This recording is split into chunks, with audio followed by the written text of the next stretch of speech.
Bismillahirrahmanirrahim. Assalamualaikum warahmatullahi wabarakatuh. Salam sejahtera bagi kita semua. Yang terhormat kepada dosen pengampu mata kuliah Statistika Ibu Luli Ru'yatul Mutmainah SEMSI dan juga Ibu Tuti Aditama SEMSI. Perkenalkan, kami dari kelompok 2 yang beranggotakan 5 orang. Yang pertama, saya sendiri Muhammad Rupaid sebagai moderator. Yang kedua ada Rifki Ahmad Tauhid. Yang ketiga Zahra Laila Sabila. Yang keempat Sepana Jawarun Nisa. Yang kelima Seli Aulia Satika. Di sini kami akan menjelaskan mengenai ukuran letak data tunggal. Adapun bahasan yang akan kami bahas, yang pertama kuartil, desil, dan persentil. Tujuan dari pembelajaran ini, yang pertama memahami konsep kuartil, desil, dan persentil sebagai ukuran letak. Yang kedua, menjelaskan perbedaan ketiganya dalam membagi data. Yang ketiga, menginterpretasikan posisi data berdasarkan I, D, dan P. Yang keempat, menghitung dan menggunakan ukuran letak dalam analisis data. Halo semuanya, di sini saya akan menjelaskan tentang definisi ukuran letak. Apakah kalian tahu ukuran letak? Nah, ukuran letak dalam statistika adalah ukuran yang digunakan untuk menunjukkan posisi atau kedudukan suatu nilai dalam distribusi data. Ukuran ini membantu mengetahui sebaran data serta menentukan berapa banyak data yang berada di bawah atau di atas suatu titik tertentu.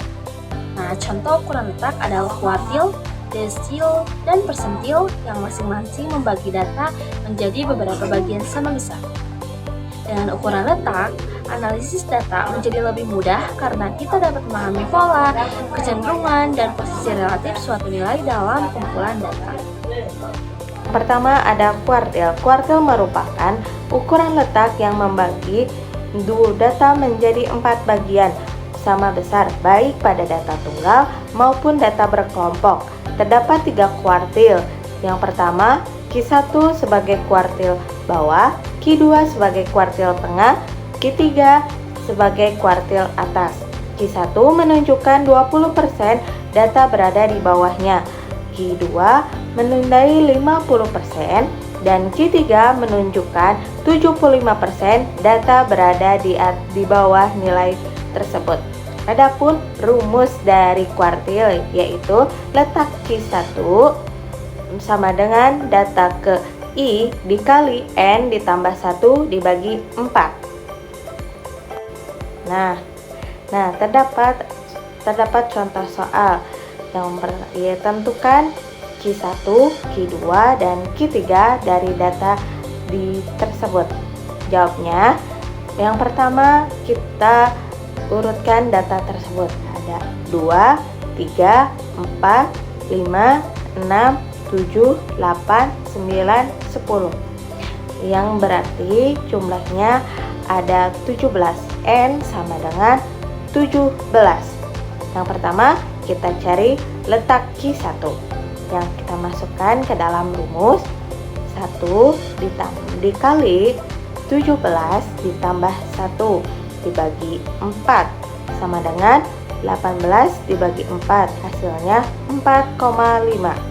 Q1 sama dengan X4 ditambah 0,5 dikali X5 ditambah 4. Kita tahu bahwa Q4 berada pada nilai 3 ditambah 0,5 dikali Q5 berada pada nilai 4 dikurangi X4 yang berada pada nilai 3 sama dengan hasilnya 3,5. Nah, yang kedua mencari letak Q2.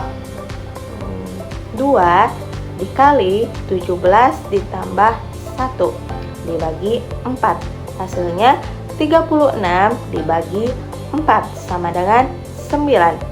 Q1 sama dengan Q9, yaitu nilainya berada pada 7.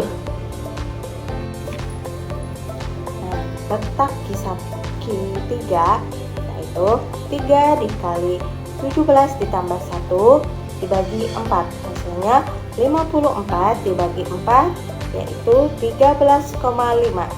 Q3 sama dengan X13 ditambah 0,5 dikali X14 ditambah X13. Q13 kita berada pada nilai 8 ditambah 0,5 dan dikali X14 berada pada nilai 8 dan X13 berada pada nilai 8.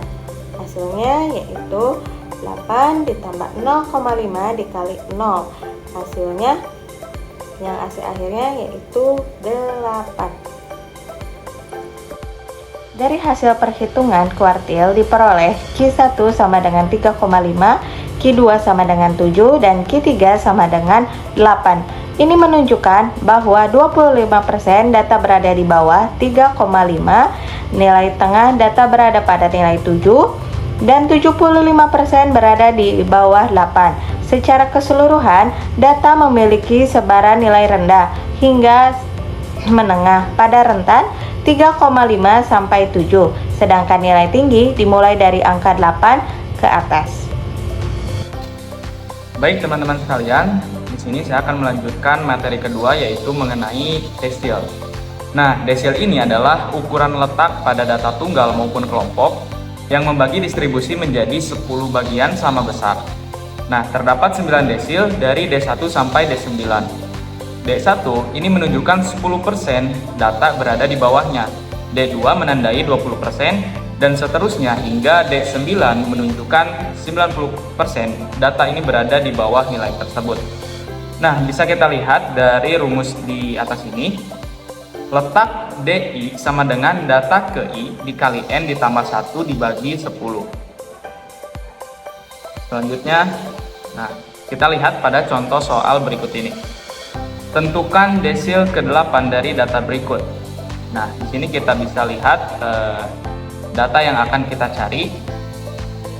Langkah pertama, kita harus menghitung terlebih dahulu banyak data dari data tersebut ya. Kita hitung dari mulai angka 6 sampai angka 6 yang terakhir, maka dihasilkanlah jumlah keseluruhan ada 16 data. Nah, ini yang disebut dengan N. Setelah itu, kita harus mengurutkan data dari mulai data yang terkecil, dari angka yang terkecil. Di sini bisa kita lihat, angka yang terkecil itu menunjukkan angka 3. Nah, kita tulis 3. Nah, 3 ini ada berapa angka? Di sini ada 2 angka, maka kita tulis 3,3 dan seterusnya sampai dengan angka 9. Nah, untuk mencari desil, kita akan mencari desil 8, maka kita tulis letak D8 sama dengan, nah kita masukkan rumus yang tadi. D8 sama dengan 8 kali 16 plus 1 per 10. Nah, 8 ini adalah desil yang akan kita cari, yaitu D8. Sedangkan 16 ini adalah N, yaitu jumlah dari keseluruhan data.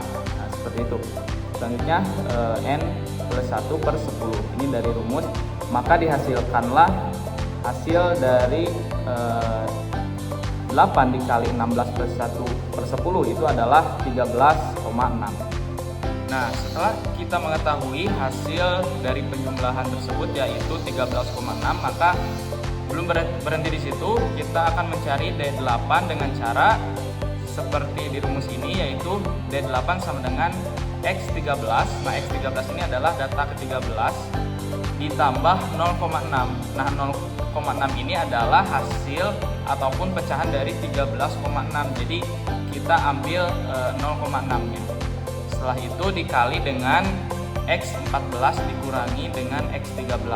Nah, jadi letak dari D8 ini adalah berada di antara data ke-14 dan juga data ke-13. Nah, setelah itu maka dihasilkan 8 ditambah 0,6 dikali 9 dikurangi 8, maka akan menghasilkan 8,6. Nah, ini hasil dari letak desil ke-8 seperti itu. Baik teman-teman sekalian, nah hasil perhitungan tadi ini menunjukkan bahwa desil ke-8 itu bernilai 8,6. Artinya 80% dari seluruh data itu berada di bawah nilai 8,6 dan hanya 20% data yang berada di atasnya. Nah, dengan demikian, angka 8,6 itu termasuk dalam kategori nilai tinggi dalam distribusi data.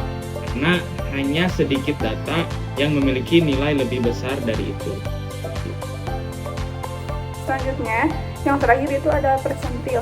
Persentil adalah ukuran letak yang digunakan pada data tunggal maupun data kelompok untuk membagi distribusi data menjadi 100 bagian yang sama besar. Dalam persentil, terdapat 99 nilai mulai dari P1 hingga P99 yang masing-masing menunjukkan posisi tertentu dalam urutan data. P1 menandakan bahwa 1% data berada di bawah nilai tersebut. P2 menunjukkan 2% dan seterusnya hingga P99 yang berarti 99% data berada di bawahnya. Dengan persentil, penyebaran data dapat dipahami secara lebih detail dan teratur. Adapun rumusnya itu yaitu letak P sama dengan data ke N tambah 1/100. Selanjutnya itu ada contoh soal persentil dan juga penyelesaiannya. Nih di sini ada soal yaitu tentukan persentil ke-65 dari data tersebut. Langsung dijawab. N sama dengan 15 yaitu hasil keseluruhan datanya itu ada 15. Selanjutnya diurut dari yang data terkecil yaitu data 4 yang terkecil dan yang data terbesar adalah 9. Lanjut, letak P65 sama dengan 65 dalam kurung 15 tambah 1 bagi 100, hasilnya adalah 10,4. Lalu P65 dikurangi P65 sama dengan data ke-10 ditambah 0,4.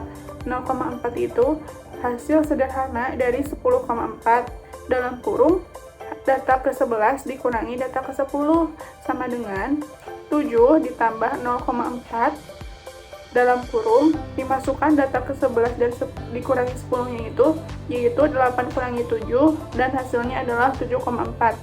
Jadi nilai persentil ke-65 adalah 7,4. Adapun interpretasi persentil data ke-65 yaitu 7,4. Nilai persentil ke-65 sebesar 7,4 menunjukkan bahwa 65% dari seluruh data berada di bawah 7,4, sedangkan 35% sisanya berada di atas nilai tersebut. Dengan kata lain, posisi 7,4 merupakan batas yang memisahkan data menjadi dua bagian. Mayoritas data, sebagian besar nilai yang lebih kecil berada di bawah angka ini, dan hanya sebagian kecil data yang memiliki nilai lebih besar dari 7,4.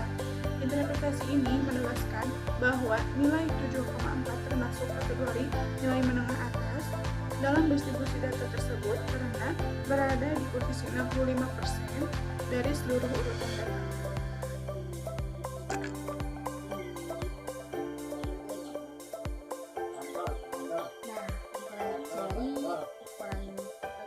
Memiliki banyak sekali manfaat. Yang pertama, membantu mengetahui posisi suatu nilai dibandingkan keseluruhan data. Yang kedua, memudahkan analisis data, apakah suatu nilai masih rendah, sedang atau tinggi. Yang ketiga, dalam pendidikan digunakan untuk mempelajari standar kelulusan dan analisis nilai siswa. Keempat, dalam bisnis membantu nilai pengetahuan, evaluasi otoritas dan menganalisis dalam perusahaan keuangan dipakai untuk mengukur risiko, atur, dan membuat keputusan investasi. Dan yang terakhir dalam pasar membantu mengelompokkan perilaku konsumen sehingga strategi tersebut lebih tepat sasaran. Dari pembahasan tersebut dapat disimpulkan kuartil, desil, dan persentil adalah ukuran letak yang membantu menunjukkan posisi data dalam suatu distribusi. Kuartil membagi data menjadi 4 bagian, desil menjadi 10 bagian, dan persentil menjadi 100 bagian. Dengan ukuran-ukuran ini, kita dapat mengetahui berapa persen data berada di bawah nilai tertentu dan memahami penyebaran data secara lebih jelas. Secara keseluruhan, dapat mempermudah analisis dan interpretasi data dalam statistik. Demikian yang dapat kami sampaikan. Mudah-mudahan ada manfaatnya. Kurang lebihnya mohon maaf. Wassalamualaikum warahmatullahi wabarakatuh.